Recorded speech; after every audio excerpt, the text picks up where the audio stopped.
இதில் பாருங்கள், கியூபாய்டுன்ற ஷேப்பு எந்த பார்ட் ஆஃப் த வென் டயக்ராமை சேர்ந்ததுன்னு கேட்குறாங்க. இங்கே 3 சர்க்கிள்ஸ் இருக்குது. ஆனால் எத்தனை பார்ட்ஸ் இருக்குது?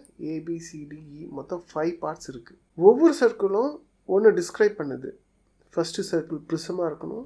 செகண்ட் சர்க்கிள் மோர் தென் 2 குவாட்ரிலேட்ரல் ஃபேஸஸாக இருக்கணும். தேர்டு கண்டிஷன் அட்லீஸ்ட் 1 கர்வ்டு எட்ஜஸாக இருக்கணும். ஸோ கியூபாய்ட் எங்கே போகும்? கியூபாய்ட் ஃபஸ்ட்டு வரைவோம். ரெக்டாங்குலர் ப்ரிசம்னு கூட கூப்பிடலாம். இதுதான் கியூபாய்டு இல்லையா? கியூபாய்டு ஒரு ப்ரிசமா? ஆமாம், ப்ரிசம். பார்த்திங்கன்னா இது டாப், இது பாட்டமாக வச்சுட்டிங்கன்னா 2 ஐடென்டிக்கல் பேரலல் ஃபேஸஸ் இருக்குது.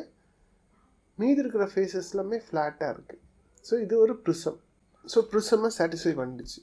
மோர் தென் 2 குவாட்ரிலேட்ரல் ஃபேஸஸ் இருக்கா? குவாட்ரிலேட்ரல் என்னது? 4 சைடட் பாலிகன் இல்லையா?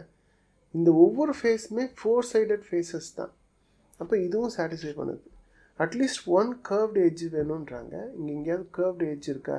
இல்லை. ப்ராப்பராக வரைஞ்சிங்கன்னா கர்வ்டு எட்ஜஸே இருக்காது. ஸோ இது சாட்டிஸ்ஃபை பண்ணலை.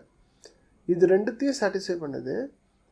இதை மட்டும் சாட்டிஸ்ஃபை பண்ணியிருந்தால் ஏல போட்டிருக்கலாம். இதை மட்டும் சாட்டிஸ்ஃபை பண்ணியிருந்தால் சியில் போட்டிருக்கலாம். மூணுத்துக்கும் காமனாக இருந்தால் டியில் போட்டிருக்கலாம். ஆனால் இது ரெண்டுத்துக்கும் காமனாக இருக்குது. அப்போது பின்ற பிளேசஸில் தான் வரும். ஸோ பி தான் கரெக்டான ஆன்சர்.